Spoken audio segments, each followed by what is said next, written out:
ഈശോയിലേറെ സ്നേഹിക്കപ്പെടുന്നവരെ, നമ്മൾ നോമ്പുകാലത്തിൻ്റെ 5-ാമത്തെ ഞായറാഴ്ചയിലൂടെ കടന്നു പോവുകയാണ്. നോമ്പുകാലം നമ്മുടെ കാഴ്ചകളും കാഴ്ചപ്പാടുകളും ഒക്കെ മാറ്റുന്ന ഒരു കാലഘട്ടമാണ്. ഇന്നേ ദിവസം തിരുസഭ നമ്മെ ഏറെ പ്രത്യേകമായിട്ട് നമ്മുടെ കാഴ്ചപ്പാടുകളിലേക്ക്, നമ്മുടെ ചിന്തകളിലേക്ക് തരുന്ന സുവിശേഷ ഭാഗം വിശുദ്ധ യോഹന്നാൻ്റെ സുവിശേഷം അധ്യായം 7 37 മുതൽ 39 വരെയും അധ്യായം 8 12 മുതൽ 20 വരെയുള്ള ഭാഗങ്ങളാണ്. നമുക്കറിയാവുന്ന പോലെ തന്നെ യോഹന്നാൻ ശ്ലീഹ തൻ്റെ സുവിശേഷം രചിക്കുന്നത് AD 90-കളിലാണ്. ഈ ഒരു സുവിശേഷത്തെ ക്രിസ്തു രഹസ്യങ്ങളിലേക്കുള്ള ആഴത്തിലുള്ള ഉൾക്കാഴ്ചകളായിട്ടാണ് അദ്ദേഹം അവതരിപ്പിക്കുന്നത്. ക്രിസ്തുവിനെ കുറച്ചും കൂടെ ആഴത്തിൽ അറിയുക, കുറച്ചുകൂടെ ആഴത്തിൽ വിശ്വസിക്കുന്ന ആളുകൾക്ക് മനസ്സിലാക്കി കൊടുക്കുക എന്നൊക്കെയുള്ള ഒരു ഉദ്ദേശത്തോടെ, എന്നൊക്കെയുള്ള ഒരു ലക്ഷ്യത്തോടെയാണ് അദ്ദേഹം ഈ സുവിശേഷ രചന മുമ്പോട്ട് പോകുന്നത്. യേശുക്രിസ്തു ദൈവപുത്രനും ആണ് എന്ന് തെളിയിക്കുക എന്നൊരു ലക്ഷ്യം കൂടി യോഹന്നാൻ്റെ സുവിശേഷത്തിന് നമ്മൾക്ക് കാണാനായിട്ട് സാധിക്കും. ഇന്നത്തെ സുവിശേഷ ഭാഗങ്ങൾ എടുക്കുമ്പോൾ വ്യത്യസ്തമായിട്ടുള്ള 2 അധ്യായങ്ങളാണ് തിരുസഭ നമുക്കായിട്ട് വിചിന്തനത്തിനായിട്ട് മുമ്പോട്ട് വയ്ക്കുന്നത്. ഈ 2 അധ്യായങ്ങൾ ഒരേ ദിവസം സംഭവിക്കുന്നു എന്നുള്ള രീതിയിൽ വേണം നമ്മൾ മനസ്സിലാക്കാൻ. യഹൂദരുടെ ഇടയിൽ അവരുടെ വലിയൊരു ആഘോഷത്തിൻ്റെ ഭാഗമായി നടന്നിരുന്ന കൂടാര തിരുനാളിൽ സംഭവിക്കുന്ന 2 വ്യത്യസ്തമായിട്ടുള്ള സംഭവങ്ങൾ. ഈ വചനഭാഗങ്ങളിൽ ഏറ്റവും പ്രധാനപ്പെട്ട 2 ആശയങ്ങൾ നമ്മൾ കണ്ടെത്തും. ഒന്നാമത്തെ ഭാഗത്ത് ഈശോ പറയുകയാണ്, ആർക്കെങ്കിലും ദാഹിക്കുന്നുണ്ടെങ്കിൽ എൻ്റെ അടുക്കൽ വന്ന് കുടിക്കുവിൻ, ജീവജലത്തിൻ്റെ ഉറവിടമാണ് ഞാനെന്ന് ഈശോ പറയുകയാണ്. രണ്ടാമത് ഈശോ പറഞ്ഞു വെക്കുന്നത്, ഞാൻ ലോകത്തിൻ്റെ പ്രകാശമാകുന്നു എന്നുള്ള കാര്യമാണ്. നമ്മൾ അല്പം കൂടെ ആഴത്തിൽ ഈ കൂടാര തിരുനാളിനെക്കുറിച്ച് ചിന്തിക്കാൻ പോവുകയാണ്. ഇസ്രായേൽ ജനം അവരുടെ വ്യത്യസ്ത സ്ഥലങ്ങളിൽ നിന്ന് ഇസ്രായേൽ ദേവാലയത്തിൽ ഒരുമിച്ച് കൂടുകയാണ്.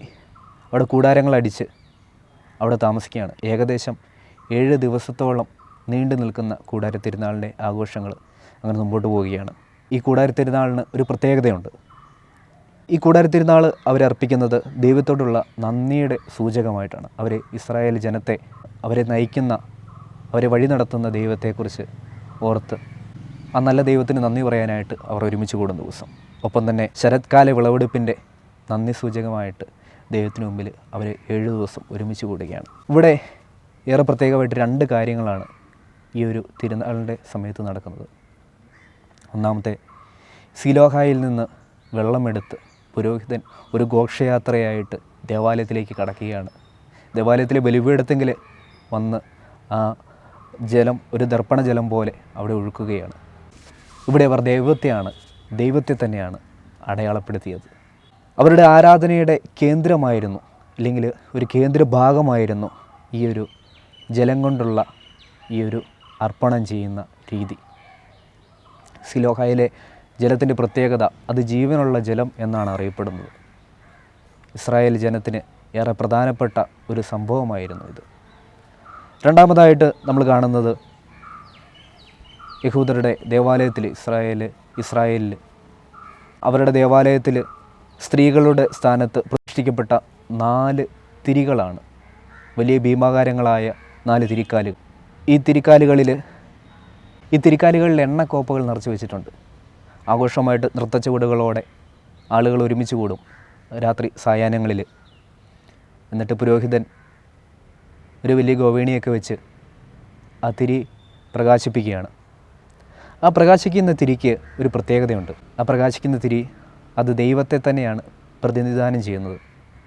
ഇസ്രായേൽ ജനത്തെ വഴിനീളെ സംരക്ഷിച്ച, ഇസ്രായേൽ ജനത്തിൻ്റെ പ്രവാസകാലത്തിൽ നിന്ന് പുറപ്പാട് കാലഘട്ടങ്ങളിലൂടെയൊക്കെ കടന്നു പോകുമ്പോൾ അവരുടെ തിരിച്ചുവരവിൻ്റെ സമയത്തൊക്കെ അഗ്നിനാളമായി അവർ മുമ്പോട്ട് നയിച്ച ദൈവത്തെ സൂചിപ്പിക്കുന്നതായിരുന്നു ആ പ്രകാശം. ആ പ്രകാശം അങ്ങനെ രാത്രിയിൽ മുഴുവൻ ഇസ്രായേൽ ജനത്തിന് മുഴുവൻ പ്രകാശമായിട്ട് അതങ്ങനെ എരിഞ്ഞുകൊണ്ടേയിരുന്നു. ഇനിയുമാണ് നമ്മുടെ ഈ വചനഭാഗത്തേക്ക് വരുന്നത്. 7 ദിവസങ്ങൾ കൊണ്ട് മാത്രം അവസാനിക്കുന്ന ഈ കൂടാര തിരുനാൾ നമ്മുടെ യോഹന്നാൻ ശ്ലീഹായുടെ സുവിശേഷത്തിൽ 8ാമത്തെ ഒരു ദിവസവും കൂടി ഒരു സ്പെഷ്യൽ ഡേ ആയിട്ട് മാറ്റിവെക്കുകയാണ്. 8ാമത്തെ ദിവസത്തെ യോഹന്നാൻ ശ്ലീഹ വളരെ മനോഹരമായിട്ട് എഴുതി വച്ചിരിക്കുന്നത് ദ ഗ്രേറ്റ് ഡേ എന്നാണ്. ഈ ദിവസത്തിൻ്റെ പ്രത്യേകത എന്താണെന്ന് വെച്ചാൽ, അന്നാണ് ഈശോ സ്വയം വെളിപ്പെടുത്തുന്നത്. നിങ്ങളിനിയും ഈ സിലോഹായിലെ ജലത്തിലേക്ക് നിങ്ങൾ പോകണ്ട. ജീവിക്കുന്ന ജലമായ ഞാൻ, ക്രിസ്തു, പിതാവിൽ നിന്ന് അയക്കപ്പെട്ടവൻ ഇവിടെ നിങ്ങളോടൊപ്പം ഉണ്ട്. രണ്ടാമത്തത്, ഇനിയും നിങ്ങൾ പഴയ നിയമത്തിലെ പ്രകാശത്തിൻ്റെ സൂചനകളിലേക്ക് ദൈവത്തെ തിരയണ്ട.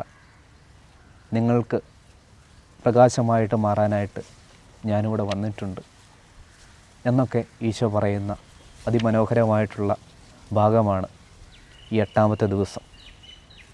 പ്രിയപ്പെട്ടവരെ, ഇതൊരു പ്രവചനങ്ങളുടെ പൂർത്തീകരണം എന്നൊക്കെയാണ് പഴയ നിയമ വായനകളിൽ നിന്ന് നമുക്ക് മനസ്സിലാകുന്നത്.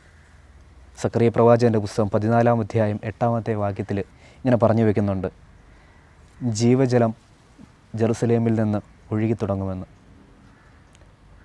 ക്രിസ്തു ഒരു ജീവജലമായിരുന്നു, അത് ഒഴുകി തുടങ്ങിയിരിക്കുന്നു. ക്രിസ്തു ദൈവത്തിൻ്റെ പ്രകാശമാണ്, അത് പ്രകാശിച്ചു തുടങ്ങിയിരിക്കുന്നു. ഈശോ നമ്മയെല്ലാം സമൃദ്ധമായി അനുഗ്രഹിക്കട്ടെ. ആമേൻ.